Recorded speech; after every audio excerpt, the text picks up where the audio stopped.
Hi,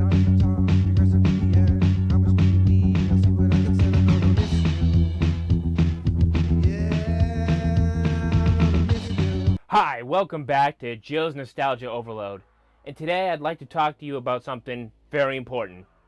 Boy bands!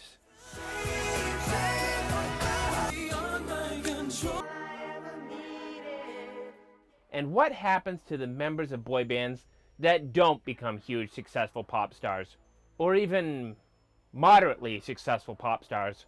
And while the show is relatively newer than some of the other stuff I talk about, it still pretty much borrows from the 90s. It's the 90s! The show was called Mission Man Band, which to me kind of sounds like a gay porn. I'm looking for a man band. So to save you from having to binge watch this series that VH1 put out, I will give you the highlights.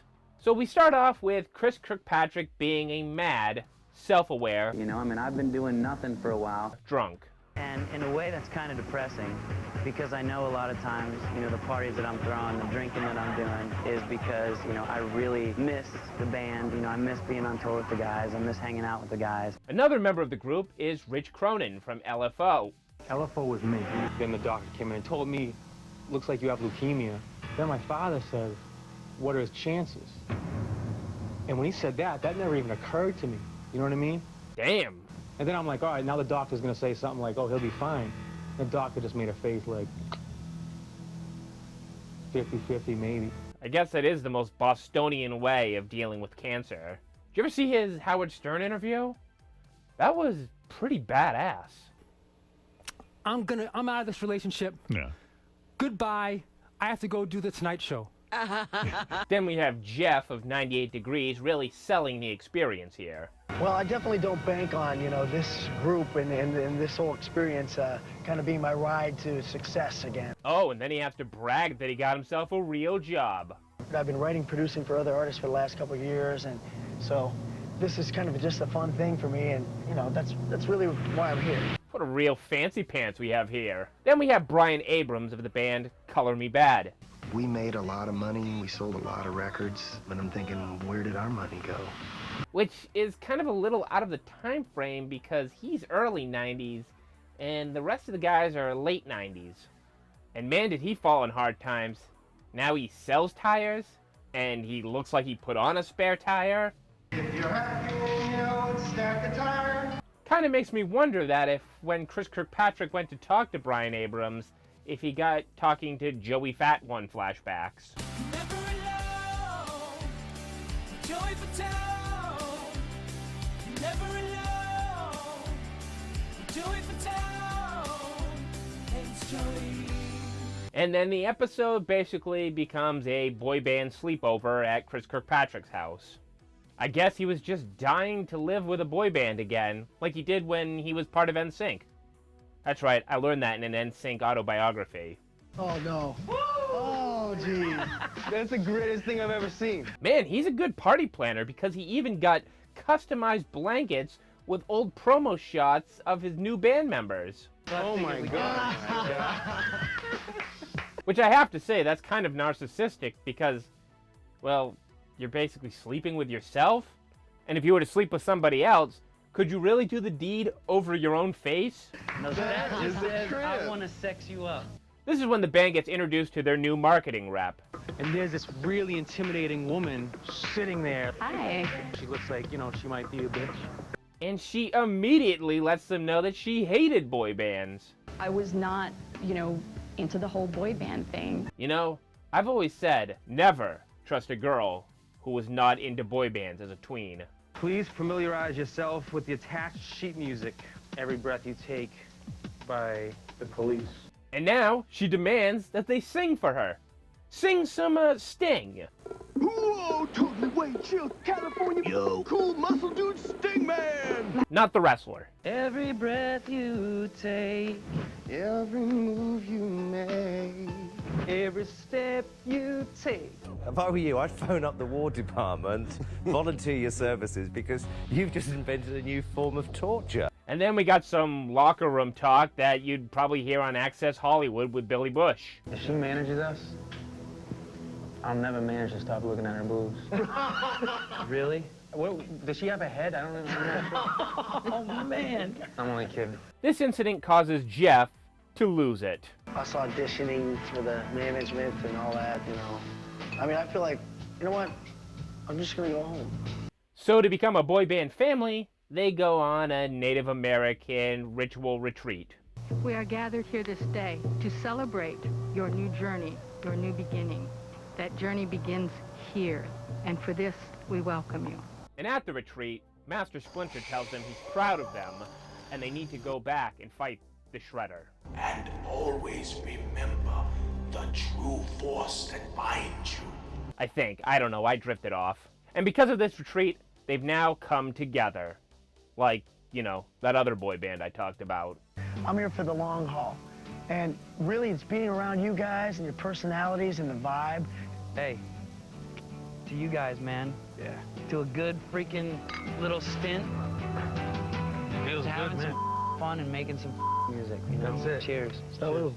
In episode 2, their rep is able to get them a producer, Bryan Michael Cox. Bryan Michael Cox, dude.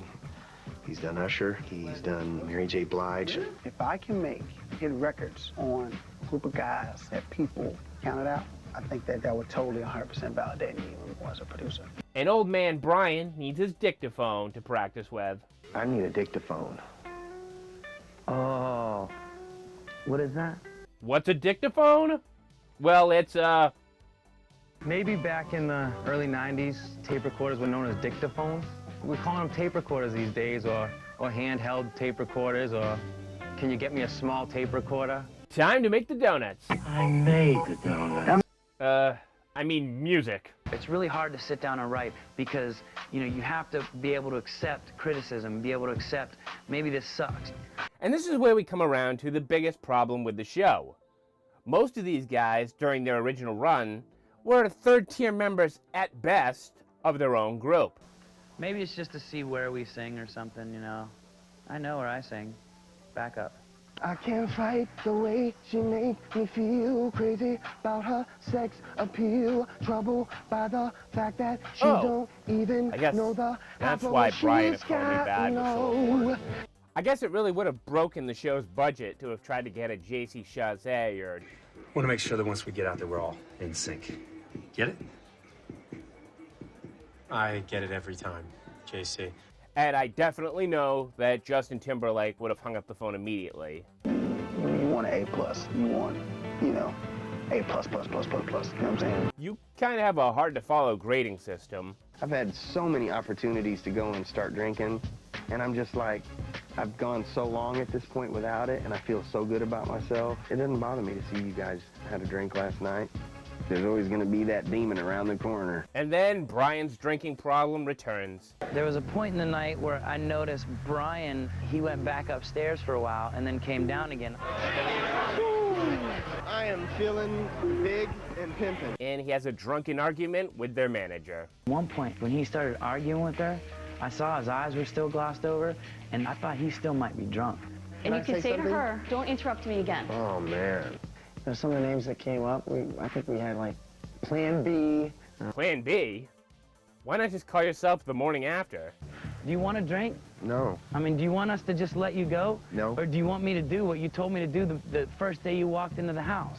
Well, this is a strange way of doing rehab. That's why we're doing this with the cameras on. Maybe you'll have to do it now. Now that everybody knows, now that the cat's out of the bag, you don't have a choice. You know, I don't think Chris Kirkpatrick is a Dr. Drew type. And the guys are off to perform their first gig.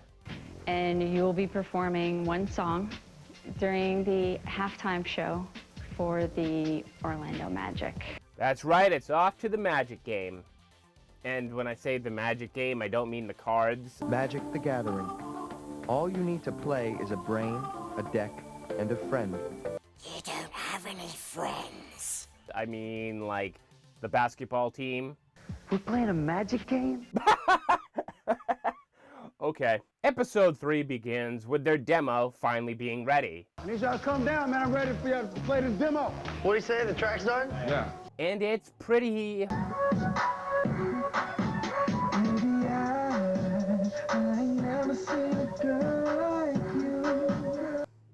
meh. Kind of sounds like something that Usher heard and passed on. Wow, I love it. Well, Jeff may not think so.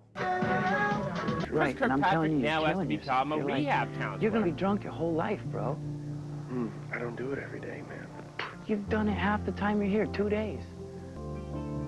You're not even hiding it, man. You're not even chewing gum anymore. And it's not going to stop. It will not stop. It will not. And it's time for the band to choose a name. I saw fishbowl and I thought bowl of fish. Bowl of fish? If it was a bowl of soup, you could be onto something. And now they send the band off to get some new promo photos. Oh, yes! Dude, this is the key piece that pulls everybody together. Rich Cronin wasn't really feeling this photo shoot. You know, I'm trying to stay away from the boy band, like, thing. Oh, hey, Travis, am I doing your face? Because God forbid I do your face, because it's such a good face. And because every band needs a name, they go with Sure Shot. What else? We like Sure Shot. Wait a second. Do you like Sure Shot? It's all right. Okay, well, there we go. We got it. Everybody agree on Sure Shot? Is that the band? One word? Sure Shot? I agree. Sure Shot. Sure Shot. And now it's off to the magic game. I'd like to say no on the record right now. I don't want to do the show. No chance, no how, no way. Well, then talk to Miss Katie about it. I will.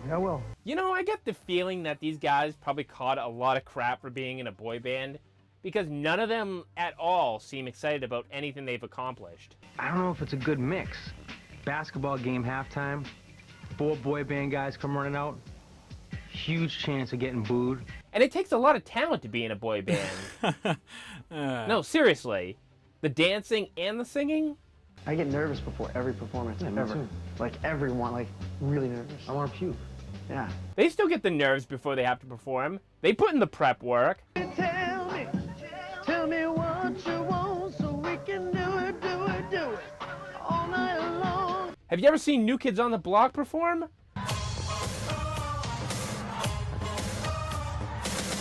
Those guys had to go in front of an Apollo Theater crowd, and that crowd wasn't exactly rooting for them to succeed. Episode 4 begins with them approaching showtime, and Rich Cronin is freaking out because earlier in the day, he had messed up his lyrics during rehearsals. You like, who wanna take you to the parking lot?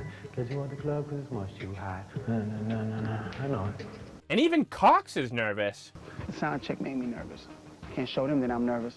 I gotta be that backbone. Just, hey, we're gonna get it, you know, let's go. Performing live for the first time ever right here in Orlando, Florida. Please give them a warm Orlando welcome, Sure Shot. And the performance goes off about as well as you would expect. It was sterile. It was technically okay. And if I was in the crowd, I probably would have gotten nachos.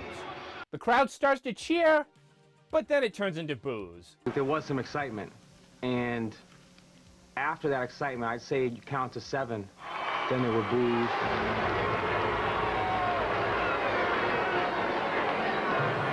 But really, it's a basketball crowd and you put a boy band out there. What exactly was Miss Kate expecting? We'd all talked about it ahead of time. We figured we were gonna get booed, but everybody's like, maybe it won't happen. That kind of sounds like the neighbor's wife on Rocco's Modern Life. Oh, Rocco. Don't you like my eyes? So Cox now has to motivate the guys. All that doubt, man, shit out your head, man. Y'all come from 4 successful groups, and it's hard to kind of let that go. Well, still pointing out that NSYNC was basically the pinnacle of Chris's career. Well, I'm coming from NSYNC. I'm coming from 90 Degrees. I'm coming from... How do I top that? Topping that. You will never be able to top that. Chris wasn't feeling this. He had some really valid points, and he said, you know, some really cool things. But at the same time, the night before, we talked to Miss Kate and said, if you believe in this, we will do it, even though we don't all believe. So, you know, we followed her into the lion's den, and we all got bit. And sarcastic Kirkpatrick is the best Kirkpatrick. So How'd the game go, all right? It was amazing. It was a great experience. So glad we did it. I'm so excited. No, it sucked. Well, the band has to get the taste of that performance out of their mouth. And to do that, they go off to a club. Bryan makes the wise decision to stay home. It was my choice to come back to the house. And I used to handle things in high-pressure situations like this by drinking, you know. Now at the club, their own song starts getting played on the loudspeaker. Yo!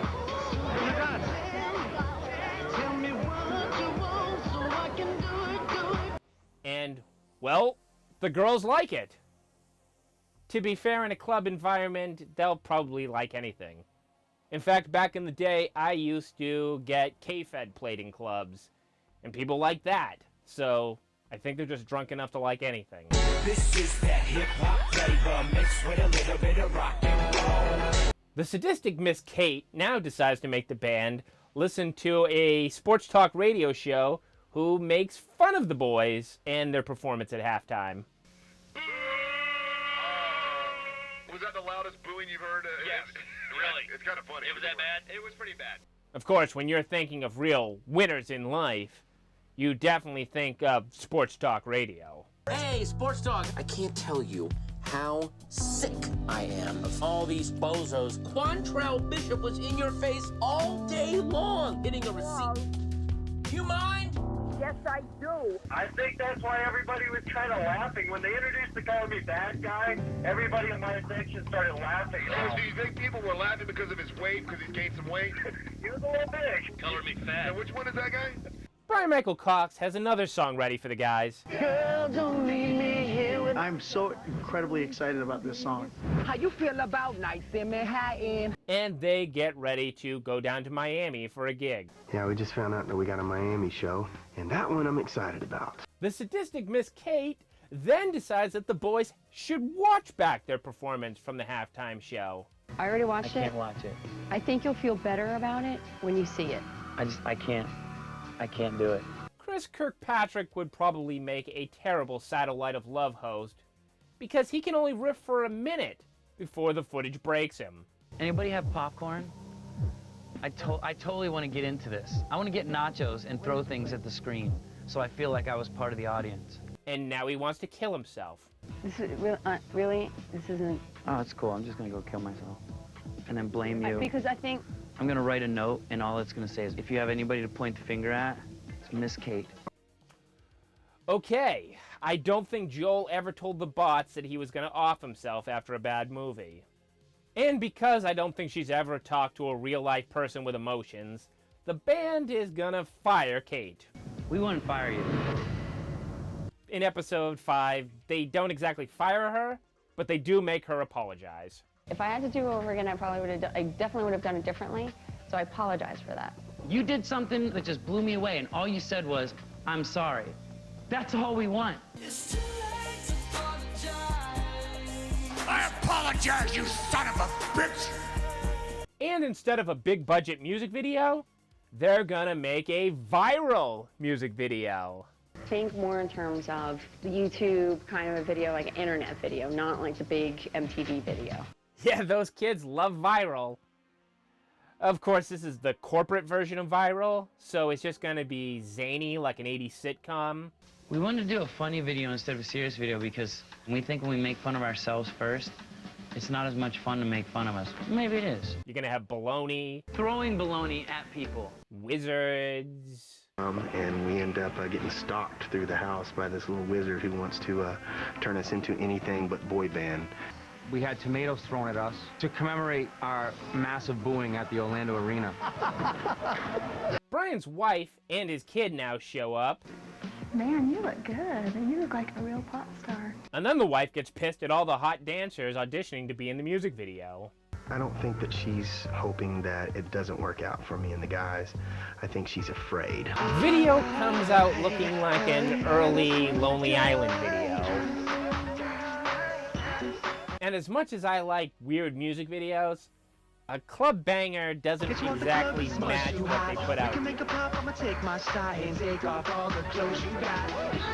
That's right, that's right. I told you, I'm in it. I'm supposed to make it happen. Thanks, dude. I think he gets the joke, and he might not appreciate the joke, but he understands where it's coming from. Episode 6 begins with Rich getting his leukemia treatment.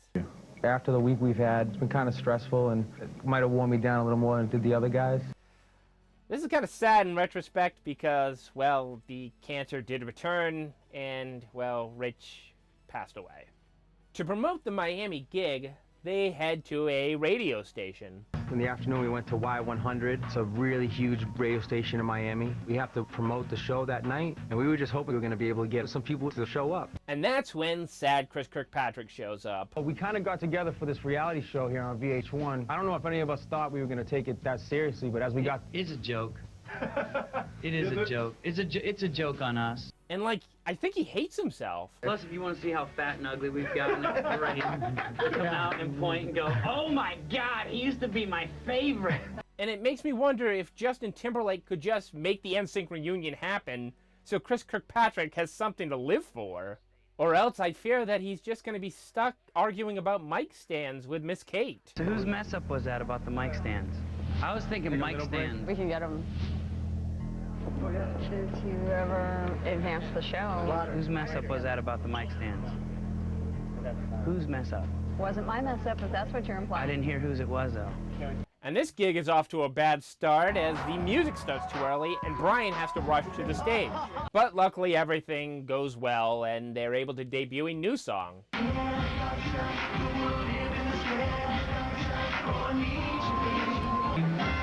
And this beat sounds like Chameleonaire should have been rapping over it. And now Kate tells the boys, men, not boys to men, that they have a meeting with record executives. And we do have meetings set up in New York City on Friday with the top record companies. Episode 7 starts with Bryan trying to get back in shape so that he can impress those record executives. The training, I'm not gonna lie, I dreaded it a few times. Awesome, Bryan. How's that going, like 10 years later, if I was to check in and oh my God? Rich and Chris take a little detour to go visit some sick children. What's up, man? Chris. Hey, I'm Rich. Chris, nice to meet you. We were trying to cheer them up, but most of all, I wanted them all to know that not 6 months ago, I was in the exact same place they are. So if you're feeling bad about how Rich's life turned out, I guess go to richcroninhopefoundation.org and donate. They then have a new song to record. This song is called Story of My Life. The story of my life. Why do we end up at the right place at the wrong time? Which is a stupid song for a boy band. That would never actually work, but what do I know? They're off to New York, to Atlantic Records, to audition for Steve Lunt. Yep, you too. How are you? How are you? Good. Hey. Steve Lunt isn't exactly feeling the first two songs. To me, there was sort of a danger area. Not that I didn't like the first two, but they weren't quite as dynamic as I wanted melodically, you know, as I would have, as I personally would have liked. But the third song, that one doesn't suck. And I'm glad to see that in this song. And if you're saying that's the direction, that's an encouraging thing, definitely. You know. Now they head off to Jive Records, Chris Kirkpatrick's old stomping grounds. You know me, Jeff. Like at the end of the day, I do know you. You can't count nobody out. You know, people are kind of looking at these guys and not really taking it serious. I was like, well, I kind of want to come in and legitimize the situation. I mean, Kate from the very, very beginning was like, yo, we want to make this a real thing. Brian Cox says, hey, let them try this and take them seriously. So the executives say, all right, well then perform live in front of us. I would love to have you guys do something for me as if we were at Mansion. During the performance, Jeff fumbles through all his words. I walk up with you, you're kneeling down, and that's like you turn around and she's not you. Story of My Life does get some positive reviews. Goodbye, girl. The story of my life. This is the best of the 3 songs we've done so far. And now the band sits back and reflects on the journey they've taken so far. I think that this 3 weeks is just the beginning of an amazing future. We are now officially a group. Oh no. Chris Kirkpatrick's getting optimistic. I don't think any of us want it to end, you know, and luckily I don't think it is going to end. You know, I think we are going to have a group now. We're going to go on and do other things. Don't make a depressed person optimistic and then bring him back down to earth. That could be really bad. I love you guys, man. I think we should celebrate. Wow! No! Keep him away from the champagne. Anyway, that was Mission Man Band. They never performed again, never made any more songs that I can find, and never had a second season. Personally, this experience means everything to me. I mean, there was a time not too long ago when I didn't think I was even gonna be able to walk again, or I didn't have much time on this earth anymore. And here I am living my dreams to the fullest extent again. So, in the words of Grand Theft Auto, mission failed. Would I recommend it? Yeah, it was kind of a dark pseudo-documentary for people who liked boy bands but didn't follow up with every member. I gotta take pills twice a day. Certainly is a good way to kill off a night working third shift. Because in the Fenster Keep It Real department, Bryan, Chris, weight issues, brothers. So, there's that. Where's all the summer girls at? Anyway, my name is Joe for Joe's Nostalgia Overload. And, well, like, click, subscribe.